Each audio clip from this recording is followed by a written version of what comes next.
How to block social media apps on iPhone. To get started, first of all go ahead and open up the Settings application on your phone. In the Settings menu, scroll down and tap on Screen Time.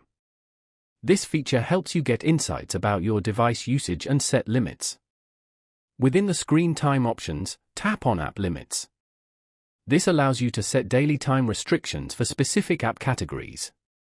On the App Limits page, tap on Add Limit.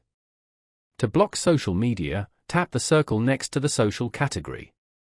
This action selects all apps on your phone classified as social media, like Instagram, TikTok, and Facebook.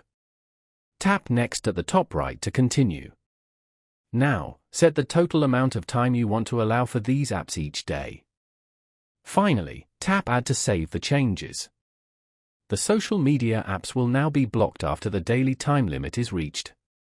Following these steps, you can block social media apps on an iPhone.